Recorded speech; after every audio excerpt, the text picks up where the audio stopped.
Welcome to morning bulletin. ఇక వార్త వివరాల్లోకి వెళ్తే సంగారెడ్డి జిల్లా దుండిగల్ మండలంలో జరిగిన ఘోర పేలుడు ఘటన మరింత విషాదంగా మారింది. ఇప్పటి వరకు 42 మంది ప్రాణాలు కోల్పోయారు. మరో 24 మందికి గాయాలు కాగా వీరిలో 11 మంది పరిస్థితి అత్యంత విషమంగా ఉన్నట్లు సమాచారం. ఇంకా 5గురి ఆచూకీ తెలియరాలేదు. రెస్క్యూ టీంలు ఘటనా స్థలాలలోకి పరిశోధన కొనసాగిస్తున్నాయి. మృతదేహాల గుర్తింపు ప్రక్రియ కొనసాగుతుంది. పేలుడుతో పరిసర ప్రాంతాల్లో తీవ్ర అనంతరం నెలకొంది. ప్రభుత్వ యాంత్రాంగం సహాయ చర్యలు ముమ్మరం చేసింది. మృతుల సంఖ్య మరింత పెరిగే అవకాశం ఉందని అధికారులు తెలిపారు. రాష్ట్ర ప్రభుత్వం విపత్తు నియంత్రణ బృందాలను రంగంలోకి దించింది. బాధిత కుటుంబాలకు అవసరమైన సహాయం అందించేందుకు చర్యలు చేపట్టింది.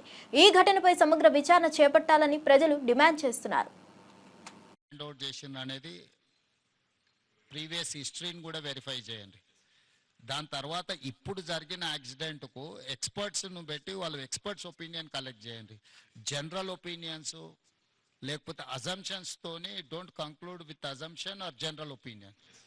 I need specific reason for this accident, then only we can address. ఇప్పుడు ఈరోజు ఇక్కడ జరిగింది, ఇట్లాంటి సిమిలర్ ఇతర పరిశ్రమలలో కూడా ఇట్లాంటి సమస్య రాకుండా ఉండాలంటే మనం ఏం ఇన్స్ట్రక్షన్స్ ఇవ్వాలి, వేటి మీద ఫోకస్ పెట్టాలనేది కూడా మనకు అర్థం కావాలి. దీని నుంచి మీరు నేర్చుకోవాల్సింది, దీని నుంచి చూడాల్సింది రెండు ఉన్నాయి. ఒకటి డీటెయిల్ రిపోర్ట్ కావాలి నాకు. డీటెయిల్ రిపోర్ట్ మీద ఇమ్మీడియట్గా మీరు దీన్ని అడ్రస్ చేయండి. ఈ అంటే ఎక్స్పర్ట్స్ను కాన్స్టిట్యూట్ చేయండి. ఇట్ ఈస్ జనరల్ ఒపీనియన్స్ మీద పోకండి. దీని రిలేట్ ఏముందో ఆల్రెడీ ఇన్స్పెక్షన్ చేసిన వాళ్ళని వేయకండి. బయట నుంచి ఆఫీసర్లను డెప్యూట్ చేయండి. ఆల్రెడీ ఇన్స్పెక్షన్ చేసి ఆల్రెడీ దీని మీద ఉన్న వాళ్ళను మళ్ళీ ఒపీనియన్కి ఇస్తే they don't say anything. So కొత్త వాళ్ళను దీన్ని వేసి దీని మీద టోటల్గా డీటెయిల్ రిపోర్ట్ అనేది దీని మీద ఇమ్మీడియట్గా తీసుకోండి. ఈ రిపోర్ట్స్ బేసిస్ మీద ఈ పాశమైలారంలో ఉన్న ఇండస్ట్రీలో ఇట్లాంటివి ఏమేమి ఉన్నాయి, వేటి మీద ఇంకా ఇట్లాంటి గతంలో ఇట్లాంటి ఏమైనా డిఫిషియన్సీ ఉండి వాళ్ళకి నోటీసులు ఇస్తే వాళ్ళు కంప్లై చేసిండ్రా లేదా, ఇమ్మీడియట్గా మిగతా వాటిని కూడా అడ్రస్ చేయాలి. మీకు ఇన్సిడెంట్ యాక్సిడెంట్ కానంత వరకు అంత బాగానే కనిపిస్తుంది. ఒక్కసారి సీరియస్ ఇష్యూ అయితే మళ్ళీ తర్వాత ఇదవుద్ది. దాని తర్వాత మళ్ళీ జరిగిన తర్వాత నువ్వేం చేయడానికి లేదు. కాబట్టి ఇమ్మీడియట్గా మా అధికారులను అందరిని ఇచ్చి నువ్వు పర్సనల్గా సూపర్వైజ్ చేసి దీని మీద రిపోర్ట్స్ అన్నిటిని కూడా మీరు పర్సనల్ కూర్చొని చేయండి. This point number 1. రంగనాథ్, మీరు ఎవరు డిజాస్టర్ మేనేజ్మెంట్ ఎవరు లీడ్ చేస్తున్నారు? పటాన్చెరు ధృవ ఆసుపత్రిని సందర్శించిన తెలంగాణ సీఎం రేవంత్ రెడ్డి సిగాచి పరిశ్రమల ఘోర పేలుడు ఘటనలో గాయపడిన బాధితులను పరామర్శించారు. ఆసుపత్రిలో చికిత్స పొందుతున్న ప్రతి ఒక్కరిని వ్యక్తిగతంగా పరామర్శించి వారి ఆరోగ్య పరిస్థితిపై వైద్యుల నుంచి పూర్తి సమాచారం తీసుకున్నారు. శరీరంపై తీవ్రమైన గాయాలతో బాధపడుతున్న వారికి ధైర్యం చెప్పిన సీఎం ప్రభుత్వం పూర్తి సహాయం అందిస్తుందని భరోసా ఇచ్చారు. అవసరమైన అన్ని వైద్య సదుపాయాలను తక్షణం అందుబాటులో ఉంచాలని అధికారులను ఆదేశించారు. బాధిత కుటుంబాలకు ప్రభుత్వం అండగా నిలుస్తుందన్నారు. ఘటనా స్థితిని సమీక్షించిన సీఎం సహాయక చర్యలను మరింత వేగవంతం చేయాలని సూచించారు.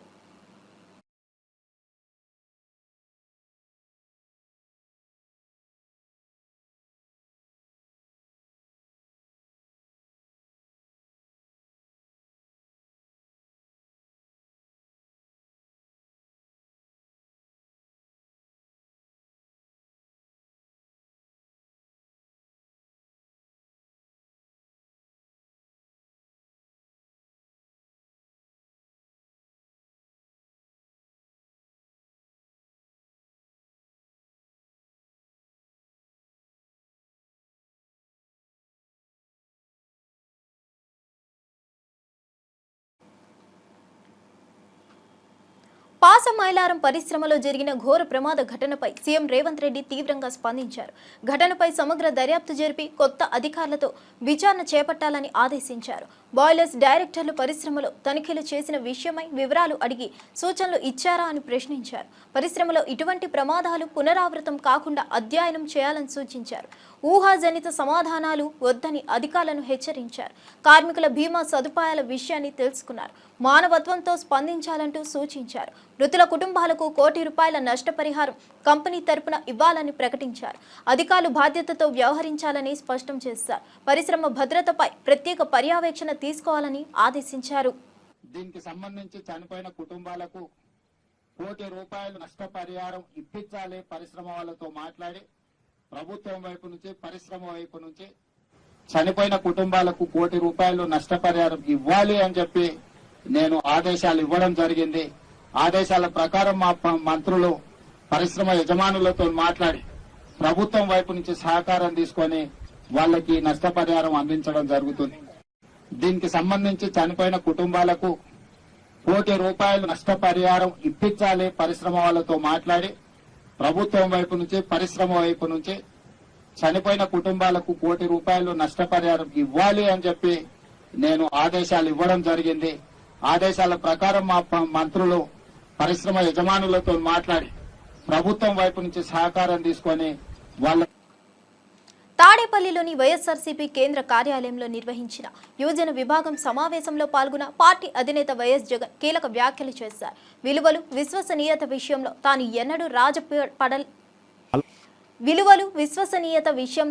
ఎన్నడూ రాజీ పడలేదని స్పష్టం చేశారు. పార్టీ స్థాపన సమయంలో తనతో కలిసి రాలేమని చెప్పిన వారు రాజీనామా చేసి తర్వాత తిరిగి వచ్చారని గుర్తు చేశారు. ఉప ఎన్నికల్లో అత్యధిక మెజార్టీతో గెలిచి ప్రమాణ స్వీకారం చేసిన సమయంలో పార్లమెంట్లోని ప్రతి తల తన వైపు చూసిందని తెలిపారు. పార్టీ కోసం ప్రతి కార్యకర్త దృఢ నమ్మకంతో ముందుకు సాగాలని పిలుపునిచ్చారు.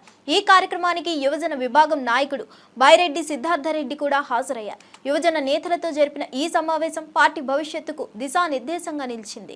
నాతో పాటు కొంతమంది నాయకులు, నా మీద వ్యక్తిగతంగా అభిమానం ఉన్న నాయకులు కొంతమంది, మా కడప జిల్లాల నుంచి మరి ముఖ్యంగా కొంతమంది నాయకులు నాతో పాటు రావాలని అడుగులు ముందుకేశారు. నేనన్నా నా పరిస్థితి ఏమిటో నాకే అర్థం కావడం లేదు. అందరూ అంటా ఉన్నారు కేంద్రంలో కాంగ్రెస్ పార్టీతో ఢీకొంటా ఉన్నాం, రాష్ట్రంలో ముఖ్యమంత్రితో ఢీకొంటా ఉన్నాం కాంగ్రెస్ పార్టీతో. ఇలాంటి పరిస్థితుల్లో నా పరిస్థితి అగమ్య గోచరంగా ఉన్నప్పుడు నేను మిమ్మల్ని నాతో పాటు రమ్మని చెప్పి నేను చెప్పలేను. దేవుడు ఆశీర్వదించి నేను ఎదిగినప్పుడు, నేను బాగున్నప్పుడు అప్పుడు రండి అని చెప్పి కొంతమందికి చెప్పిన. ఇట్లా రాష్ట్రం వైపు తిరిగి చూస్తే ఎవ్వరూ లేరు వెనకాల, కేవలం నేను, నాతో పాటే అమ్మ, మేము మాత్రమే ఉన్నాం. ఆ ప్రస్థానం అక్కడి నుంచి మొదలైంది. కానీ రాజకీయాలలో ఎప్పటికీ కూడా విలువలు, విశ్వసనీయత ఇవి మాత్రం ఎక్కడా ఎప్పుడూ తగ్గనేలా. ఎన్ని కష్టాలు వచ్చినా కూడా ఇటువైపు చూస్తే పొలిటికల్ ఒబ్లీవియన్ అంటారు, ఏ రోజు కూడా కాంప్రమైజ్ కాల. విలువలు, విశ్వసనీయత అన్న దానికి మాత్రం పెద్దపీట వేశాం. విలువలు, విశ్వసనీయత అన్నది ఎట్లాంటి పరిస్థితిలో ఉన్నా కూడా ఏ రోజు కూడా అవి ప్రశ్నించే పరిస్థితిలో ఏ రోజు రాజకీయాలు ఎప్పుడు చేయలే. అక్కడి నుంచి సాగింది రాజకీయ ప్రయాణం. లక్షల కోట్ల రూపాయలు ఖర్చు చేసి నిర్మించిన కాళేశ్వరం ప్రాజెక్టు నుంచి గరిష్టంగా 168 టీఎంసీల నీటిని ఎత్తిపోసారని సీఎం రేవంత్ రెడ్డి వెల్లడించారు. అసలు ప్రాజెక్టు నుంచి 240 టీఎంసీల నీరు ఎత్తిపోతామని చెప్పి చివరికి అంత జలగంగగా మిగిలిపోయిందని ఎద్దేవా చేశారు. గత ప్రభుత్వం కాళేశ్వరం నిర్మాణంలో భారీ అవినీతికి పాల్పడిందని, ప్రజాధనం దోచుకున్న దోపిడీ గుట్టును త్వరలోనే బహిర్గతం చేస్తామన్నారు. తెలంగాణలో రైతుల పంటలకు నీరు అందించాలంటే ప్రాజెక్టులు సమర్థవంతంగా పనిచేయాలని తెలిపారు. నీటి పారుదల శాఖను పూర్తిగా పరిశీలించి పారదర్శకంగా నడిపించేందుకు చర్యలు తీసుకుంటామని సీఎం హామీ ఇచ్చారు. కాళేశ్వరం తప్పిదాలపై తాము మౌనంగా ఉండబోమని, బాధ్యులపై విచారణ తప్పదని రేవంత్ రెడ్డి స్పష్టం చేశారు. నీళ్ల మీదనే మన ప్రధానమైన చర్చ జరిగింది. నీళ్లకు, నాగరికతకు ఎంత దగ్గర సంబంధం ఉంటుందో, నీళ్లకు తెలంగాణ ప్రజలకు అంతకంటే దగ్గరగా వాటితో అనుబంధం ఉన్నది. ఈ నీళ్లలో జరిగిన అన్యాయమే ప్రత్యేక రాష్ట్ర పోరాటానికి పునాది పడ్డది. తెలంగాణలో ఉన్న ఎవరైనా ఏ విషయంలో అయినా ప్రధానంగా ఈరోజు ఈ సమావేశ స్థలిలో ఉన్నవాళ్ళు మిగతా విషయాలలో ఏకాభిప్రాయం ఉన్నా లేకపోయినా, భిన్నాభిప్రాయాలు ఉన్నా, నీళ్ల విషయంలో మనందరికీ ఏకాభిప్రాయం ఉన్నది. తెలంగాణ రైతులు, తెలంగాణ ప్రజల యొక్క హక్కులను కాపాడాలి, దానికి సంబంధించి తెలంగాణ ప్రజల యొక్క నీటి హక్కులను కాపాడాలంటే ఒకటి సాంకేతికంగా, 2 రాజకీయపరమైన విధానము, 3 న్యాయపరమైన విధానం. సమయం సందర్భాన్ని బట్టి వ్యూహాత్మకంగా వ్యవహరించి తెలంగాణ ప్రజల యొక్క హక్కులను కాపాడాలనేది ఈ సమావేశంలో ఉన్న అందరి ఆలోచన, ముఖ్య ఉద్దేశం. ప్రాజెక్టుల యొక్క అనుమతులకు సంబంధించి తెలంగాణ రాష్ట్ర ప్రభుత్వ సాగునీటి పారుదల శాఖ మంత్రివర్యులు ఉత్తమ్ కుమార్ రెడ్డి గారు ఒక సంపూర్ణమైన ముఖ చిత్రం గోదావరి జలాల బల్కంపేట ఎల్లమ్మ తల్లి కళ్యాణ మహోత్సవాల్లో మాజీ మంత్రి సంచలన నేత తలసాని శ్రీనివాస్ యాదవ్ హాజరయ్యారు. అమ్మవారి కళ్యాణోత్సవంలో పాల్గొన్న ఆయన ప్రత్యేక పూజలు నిర్వహించారు. ఆలయ ప్రాంగణంలో భక్తుల ఉత్సాహం మధ్య అమ్మవారికి శ్రద్ధాపూర్వకంగా నమస్కరించారు. ఆలయ కమిటీ సభ్యులు, అధికారులు తలసానిని అభినందించారు. ఈ కార్యక్రమంలో పాల్గొనడం ఆనందంగా ఉందని ఆయన తెలిపారు. భక్త జనానికి ఎలాంటి అసౌకర్యం కలగకుండా అధికారులతో సమీక్ష చేపట్టారు. ప్రతి ఏటా ఎల్లమ్మ కళ్యాణం అత్యంత వైభవంగా జరుగుతుందని, ప్రభుత్వ మద్దతుతో మరింత విస్తృతంగా నిర్వహించాలని సూచించారు. ఆలయ అభివృద్ధికి తమ వంతు సహకారం అందిస్తామని తెలిపారు.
తప్పు చేయని వాళ్లను అరెస్ట్ చేపిస్తూ ప్రజల పొట్టల మీద కొడుతున్నాడని సీఎం రేవంత్ రెడ్డిపై తీవ్ర ఆరోపణలు వచ్చాయి. శశిధర్ గౌడ్ తల్లి ఎమోషనల్ అయ్యారు. కాంగ్రెస్ పార్టీ అనేదే తెలుసు కానీ ఇలాంటి కాంగ్రెస్ ని ఫస్ట్ టైం చూస్తున్నామని ఆవేదన వ్యక్తం చేశారు. రేవంత్ రెడ్డి మనల్ని భయపెట్టాలని కేసులు పెడుతున్నాడని విమర్శించారు. ఆయన్ను మెంటల్ గాడిగా పేర్కొంటూ ట్రాప్లో పడొద్దని సూచించారు. మా టైం వస్తుంది, అప్పుడు వాళ్ళ పని చూస్తామని చెబుతూ తమకే బాధ్యత అని శశిని ఇంటికి తామే తీసుకురొస్తామన్నారు. కుటుంబాన్ని ఓదార్చిన ఎమ్మెల్యేలు పాడి కౌశిక్ రెడ్డి, డాక్టర్ సంజయ్ తాము అన్నల్లా తమ్ముళ్ళలా ఉంటామని భరోసా ఇచ్చారు. కాంగ్రెస్ పార్టీ కానీ ఇటువంటి కాంగ్రెస్ పార్టీ ఇప్పుడు ఫస్ట్ టైం చూస్తున్నాను. ఈ కాంగ్రెస్ ఇది ఫస్ట్ టైం చూడడం. నేను నా పుట్టుక నుంచి పెద్దగా ఇందాక కాంగ్రెస్ పార్టీలు వచ్చినాయి, అన్ని చూసినాను కానీ ఇట్లాంటి పరిస్థితి నేను చూడలేను. అసలు నేను చూడలేను. ఎంత మందిని సర్వనాశనం చేస్తున్నాడు. ఇదేనా పద్ధతి? అసలు లెక్క పెట్టుకోవాలి. సుక్కలిగా ఛాన్స్ అనేది మనకొచ్చేది రాదా? మనకు కూడా వస్తుంది కదా. ఏమో ముందు ఏమో అంటే ఇప్పుడు కురుకురికి పాలు తాగితేనంటే నోరు కాలిందంట. వేడి పాలు ఎక్కువ పొంగిన పాలు కొయ్యిపాలే. ఆడంతా ఎక్కువ పొంగుతున్నాడు బాగా. నేను చేసిన పనులకు నాదే పెద్ద గొప్ప అని అనుకుంటున్నాడు. కానీ ఏం పనులు చేస్తున్నాడో, ఆయన ఏం చేస్తున్నాడో ఆయనకే అర్థం కావాలి. ఆయన కుటుంబంలో ఇప్పుడు ఆయన చెప్పిన మాటనే లేడీస్ నీకు తిప్పలు పెడితే బట్టలు ఎత్తి కొడతా అన్నాడు. మరి మమ్మల్ని లేడీస్ కదా, మమ్మల్ని తిప్పలు పెట్టిస్తున్నాడు.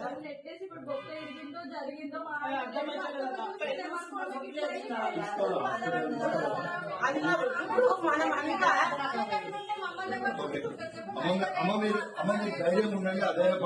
నాకు పార్టీ ఉన్నదనే ధైర్యం ఫుల్ ఉన్నది.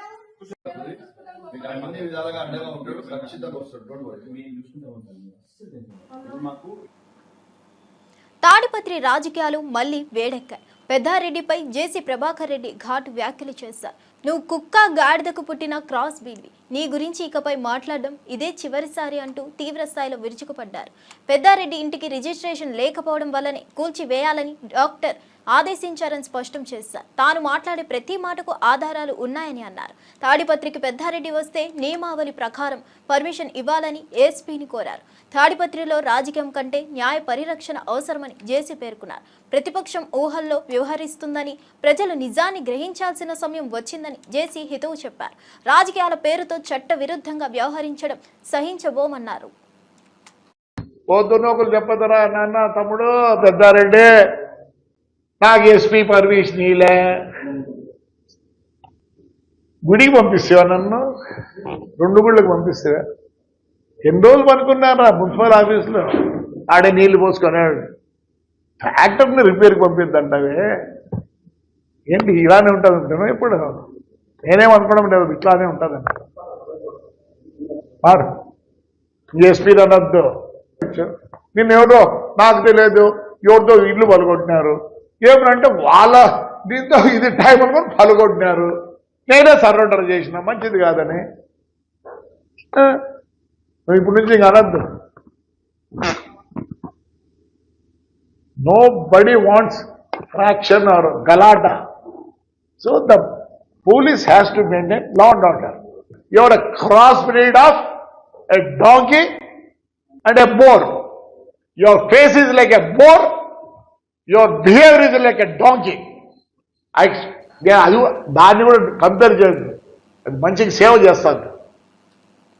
ప్రముఖ సినీ నటి వాసుకి పాకిజాకి ఆర్థిక సహాయంగా ఏపీ ఉప ముఖ్యమంత్రి పవన్ కళ్యాణ్ 2 లక్షల రూపాయలు సాయం ప్రకటించారు. ఇటీవల ఓ మీడియా ద్వారా తన దీన స్థితిని వెళ్లిబుచ్చిన వాసుకి పూట గడవడం కూడా కష్టమని భిక్షాటన దాకా వెళ్లినట్టు చెప్పి భావోద్వేగానికి గురయ్యారు. ఆమె పరిస్థితిని చూసిన పవన్ కళ్యాణ్ వెంటనే స్పందించారు. మధ్యాహ్నం మంగళగిరిలోని జనసేన కేంద్ర కార్యాలయంలో ప్రభుత్వ విప్ హరిప్రసాద్, ఎమ్మెల్యే గిడ్డి సత్యనారాయణల చేతుల మీదుగా వాసుకి ఆర్థిక సాయం అందించారు. ఒక పాత తారకి సహాయం చేస్తూ పవన్ కళ్యాణ్ మానవత్వాన్ని చాటుకున్నారు. నేను పాత కామెడీ యాక్టరు పాకిజా. మీ అందరికీ మన ఆంధ్ర ప్రజలు అందరికీ తెలుసు. నేను చాలా కష్టంలో ఉన్నాను. తినటానికి కూడా వీలు లేదు. ఒక తమిళనాడులో ఎవరు నన్ను పట్టించుకోలేదు. తమ్ముడు గారు డిప్యూటీ సీఎం గారు పవన్ కళ్యాణ్ గారికి నేను చెప్పాను. వెంటనే నాకు ఆర్థిక డబ్బులు 2 లక్షలు సహాయం చేశారు. నాకు చిన్న తమ్ముడు కాలు పట్టుకుంటాను. ఏలేల జమ్మానికి తమ్ముడు డిప్యూటీ సీఎంకు మర్చిపోను. నేను అప్పుడే ఇంటర్వ్యూలో సుమన్ టీవీలో చెప్పాను, నెక్స్ట్ సీఎం తమ్ముడు గారు పవన్ కళ్యాణ్ గారు అన్నాను. తమ్ముడు గారికి చాలా పెద్ద గొప్ప మనసు. నేను తమిళనాడులో పుట్టి పెరిగి ఆల్రెడీ అన్నయ్య చిరంజీవి అన్నయ్య, నాగబాబు అన్నయ్య, మెగా పవర్ స్టార్ ఫ్యామిలీ, ఇప్పుడు వాళ్ళు ఫ్యామిలీతో నేను బతుకుతున్నాను. నేను తిన్న భోజనం, నేను కట్టుకున్న చీరలు ఆ వదిన గారు ఇచ్చారు. అన్నీ మెగా పవర్ స్టార్ ఫ్యామిలీ అని డిప్యూటీ సీఎం పవన్ కళ్యాణ్ గారు వెంటనే నేను నిన్ననే చెప్పాను. ఈవేళ పిలిచి 2 lakhs డబ్బులు ఇచ్చారు ఆర్థిక సహాయం. మేము ఉన్నామమ్మా అన్నారు. నేను తమిళనాడులో బతుకుతామా సస్తామా అని ఉన్నప్పుడు ఇక్కడ నుంచి నాకు ఫోన్ వచ్చింది జనసేన పార్టీ ఆఫీస్ నుంచి. అది వచ్చి ఇమ్మీడియట్గా మీరు రండి అని చెప్పి నాకు వచ్చాను. చాలా సంతోషం. తమ్ముడు గారు పవన్ కళ్యాణ్ గారు డిప్యూటీ సంగారెడ్డి జిల్లా పాసమైలారంలోని కెమికల్ ఫ్యాక్టరీలో జరిగిన పేలుడు ఘటనలో గాయపడ్డ కార్మికులను తెలంగాణ జాగృతి అధ్యక్షురాలు కవిత పరామర్శించారు. ఆసుపత్రిలో చికిత్స పొందుతున్న బాధితులను సందర్శించి వారి ఆరోగ్య పరిస్థితిని అడిగి తెలుసుకున్నారు. ప్రభుత్వంతో మాట్లాడి పూర్తి సహాయం అందిస్తామని హామీ ఇచ్చారు. కార్మికుల రక్షణ విషయంలో యాజమాన్యం నిర్లక్ష్యం చూపించిందని ఆగ్రహం వ్యక్తం చేశారు. బాధిత కుటుంబాలకు తగిన న్యాయం జరిగేలా చూస్తామని చెప్పారు. రాష్ట్రంలోని కార్మికుల భద్రతకు ప్రాధాన్యం ఇవ్వాల్సిన అవసరం ఉందని సూచించారు. పాసమైలారం పేలుడు ఘటనపై సమగ్ర విచారణ జరిపించాలని కోరారు. బాధితులకు సరైన పరిహారం ఇవ్వాలని డిమాండ్ చేశారు.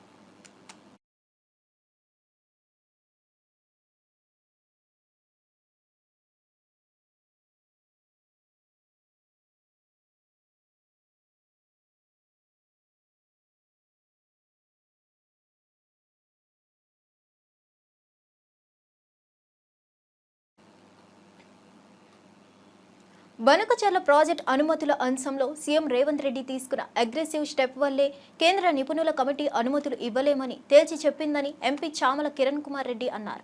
దీన్ని బీజేపీ బీఆర్ఎస్ తమ గొప్పగా చెప్పుకోవడం దౌర్జన్యమే అన్నారు. సిడబ్ల్యూసి, జీడబ్ల్యూడిటి సంస్థలు పరిశీలించకుండానే అనుమతి ఇవ్వలేమని కమిటీ స్పష్టంగా చెప్పిందన్నారు. అనేకసార్లు తెలంగాణ ప్రభుత్వం కేంద్ర జలశక్తి మంత్రిత్వ శాఖ దృష్టికి తీసుకెళ్లినా కేంద్రం స్పందించలేదన్నారు. ఇక్కడ అధికారుల ప్రెజెంటేషన్ జరుగుతున్నా ముందుగానే కిషన్ రెడ్డి వెళ్లి కేంద్ర మంత్రిని కలవడం అన్యాయమని విమర్శించారు. తెలంగాణ కాంగ్రెస్ ప్రభుత్వం స్వాగతిస్తుంది. ముఖ్యంగా వారు చెప్పింది ఏంటంటే కేంద్ర జల సంఘం అలాగే గోదావరి నదీ జలాల వివాదాల ట్రిబ్యునల్ ఈ రెండు పరిశీలించకుండా రెండు రాష్ట్రాలు సఖ్యతకు రాకుండా ఈ యొక్క ప్రాజెక్టుకు అనుమతులు ఇవ్వడం వీలు కాదని చెప్పడం జరిగింది. దీన్ని బీఆర్ఎస్ పార్టీ నాయకులు హరీష్ రావు గారు, బీజేపీ నాయకులు బండి సంజయ్ గారు నిన్న సాయంత్రం స్పందిస్తూ ఇది వారు చేసిన ప్రయత్నం మూలంగానే జరిగిందని చెప్పి తెలంగాణ ప్రజలకు వారి గొప్పలు చెప్పుకునే ప్రయత్నం చేస్తారు. వాస్తవంగా హరీష్ రావు గారు దీన్ని రాజకీయం చేయాలన్న ఆలోచనతోటి ఇక్కడ ముఖ్యమంత్రి రేవంత్ రెడ్డి గారు పట్టించుకోవట్లేదని, ఉత్తమ్ కుమార్ రెడ్డి గారు పట్టించుకోవట్లేరని, ఆల్రెడీ డిపిఆర్లు సబ్మిట్ చేసిరని జలశక్తి మంత్రిత్వంలో కాంగ్రెస్ ప్రభుత్వం నిమ్మకు నీరెత్తినట్టుంది అని చెప్పి తెలంగాణ ప్రజలకు ఇది ప్రాజెక్ట్ జరుగుతుంది అని తెలిసినప్పుడు ఈ ప్రాజెక్టు కోసం ఆంధ్రప్రదేశ్ ప్రభుత్వం ప్రయత్నం చేస్తున్నప్పుడు హరీష్ రావు గారు రోడ్డు మీదకి వచ్చి మాట్లాడినటువంటి విషయాలు అప్పటికే ఎన్నోసార్లు చెప్పినాం. గత 4-5 నెలలు 6 నెలల నుంచే కాంగ్రెస్ ప్రభుత్వం పదే పదే సెంట్రల్ గవర్నమెంట్ లో ఉన్నటువంటి జలశక్తి మంత్రిత్వ శాఖను అలాగే సెంట్రల్ వాటర్ కమిషన్ ని అందరినీ కూడా కలిసి ఈ యొక్క ప్రాజెక్టుకు అనుమతులు ఇవ్వొద్దని, ఈ ప్రాజెక్టుకు అనుమతులు ఇస్తే తెలంగాణలో జరుగుతున్నటువంటి ప్రాజెక్టులు మునుముందు తెలంగాణకు రావాల్సినటువంటి నీటి భాగం, ఎందుకంటే ఫ్లడ్ వాటర్ ఎంత ఉందో మనకు అంచనాలు లేవని చెప్పడం జరిగింది. నిన్న మొన్న మీరు చూసిరు, మొన్న లాస్ట్ వీక్ బిఫోర్ వీక్ ముఖ్యమంత్రి రేవంత్ రెడ్డి గారు, ఉత్తమ్ కుమార్ రెడ్డి గారు పర్సనల్ గా కూడా వెళ్లడం జరిగింది. ఆ రోజు కూడా బీజేపీ నాయకులను కిషన్ రెడ్డి గారిని అందరినీ కూడా సెక్రటేరియట్ పిలిస్తే కిషన్ రెడ్డి గారు రాకుండా కిషన్ రెడ్డి గారు ముందు రోజే పోయి అక్కడ కలవడం జరిగింది. ఎప్పుడైతే తెలంగాణ వ్యతిరేకిస్తుందో, ఎప్పుడైతే ఇది జరుగుతుందని తెలిసిందో, ఎప్పుడైతే రాష్ట్ర ప్రభుత్వం దీన్ని సీరియస్ గా తీసుకుందని తెలిసిన తర్వాత బీజేపీ నాయకులు, ఎందుకంటే ముఖ్యంగా చంద్రబాబు నాయుడు వాళ్ళకి ఈరోజు చాలా అవసరమైనటువంటి పొలిటికల్ పార్టీ చంద్రబాబు నాయుడుది, 18th లోక్సభలో ఈ రోజు వాళ్ళ స్థానాన్ని ఈ రోజు ప్రభుత్వంలో కాపాడినటువంటి పరిస్థితి ఆ పార్టీకి ఉంది. కాబట్టి ఆ పార్టీకి ఎదురు అనకాపల్లి జిల్లా పాయకరావుపేట నియోజకవర్గంలోని కోట ఊరట్ల మండలంలో హోంమంత్రి వంగలపూడి అనిత పర్యటించారు. బాపిరాజు, కొత్తపల్లి గ్రామస్తులు మంత్రికి ఘన స్వాగతం పలికారు. అడుగడుగునా మహిళలు హారతులు ఇస్తూ అట్టహాసంగా ఆత్మీయత చూపారు. గ్రామంలో పింఛన్లను మంత్రితో పంపిణీ చేయించారు. ప్రజలతో ప్రత్యక్షంగా మమేకమవుతూ సమస్యలు అడిగి తెలుసుకున్నారు. అభివృద్ధికి కృషి చేస్తామని హామీ ఇచ్చారు.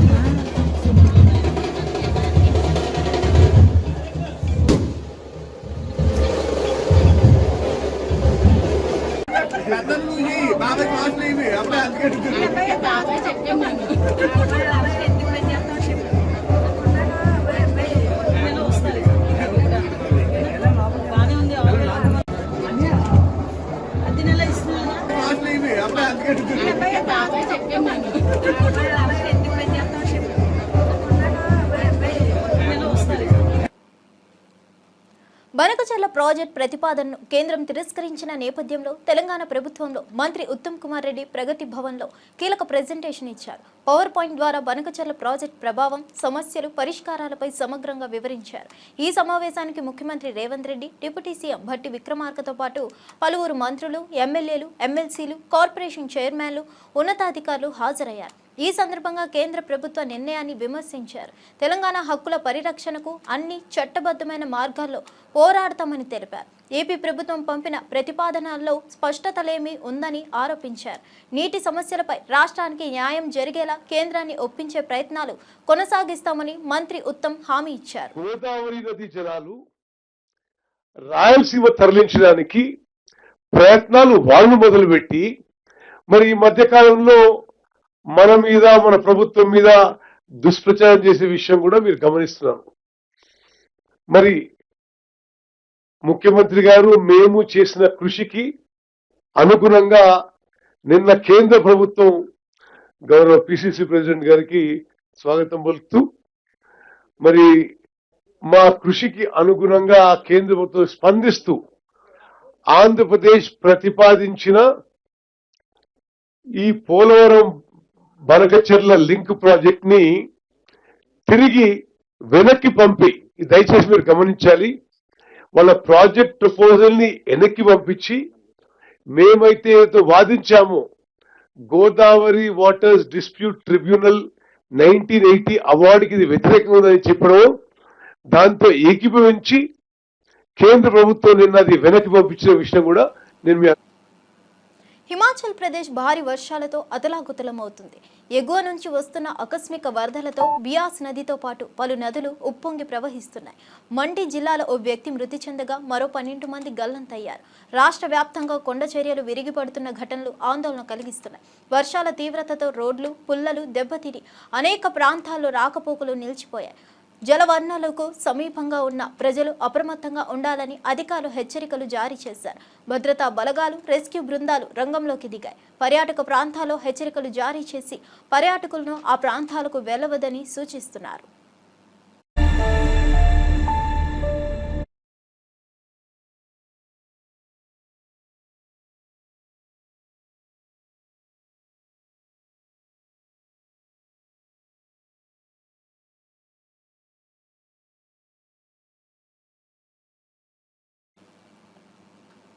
తనపై తప్పుడు కేసులు పెట్టి బలవంతంగా అరెస్ట్ చేశారంటూ విజయవాడ సబ్ జైలు వద్ద చెవిరెడ్డి భాస్కర్ రెడ్డి ఆగ్రహం వ్యక్తం చేశారు. ఈ దొంగ కేసులతో మమ్మల్ని వేధిస్తున్నారని తీవ్రంగా మండిపడ్డారు. తనపై రాగాల పచ్చిదాగల కుట్రలు చేస్తున్నారని ఆరోపించారు. ఈ పాపం ఊరికే పోదు, శపథం చేస్తా అంటూ రెచ్చిపోయారు. ప్రజాస్వామ్యంలో ఇది హద్దులు మించిందని, రాజకీయ కక్షలు తారాస్థాయికి చేరాయని ఆవేదన వ్యక్తం చేశారు. అటు జైలుకు వచ్చిన అభిమానులు, కార్యకర్తలు పెద్ద సంఖ్యలో ఉండడంతో ఉద్రిక్తత చోటు చేసుకుంది. చెవిరెడ్డి వ్యాఖ్యలతో వైఎస్ఆర్సీపీ శ్రేణుల్లో ఆగ్రహం వెల్లువెత్తుతుంది. ఇదే తీరుతో వ్యవహరిస్తే ప్రజలే సమాధానం చెబుతారని హెచ్చరించారు. ఒక గొప్ప గొప్ప దర్శకుడున్నాడు, ఒక రాజమౌళి, ఒక సుకుమారు గొప్ప గొప్ప దర్శకుడున్నాడు. అన్నిటికీ కాలం సమాధానం చెప్తుంది. తప్పుడు కేసులు పెట్టిన ప్రతి ఒక్కరికి దేవుడు శిక్షిస్తారు. తప్పుడు కేసులు పెట్టారు, అన్యాయంగా తప్పుడు కేసులు పెట్టారు. గొప్ప గొప్ప నటులంతా ఉన్నారు అక్కడ, గొప్ప గొప్ప దర్శకులు. భగవంతుడితో చెప్తున్నా, తప్పుడు కేసు పెట్టి జైలు పంపుతున్నారు. తప్పుడు కేసుకి కాలం సమాధానం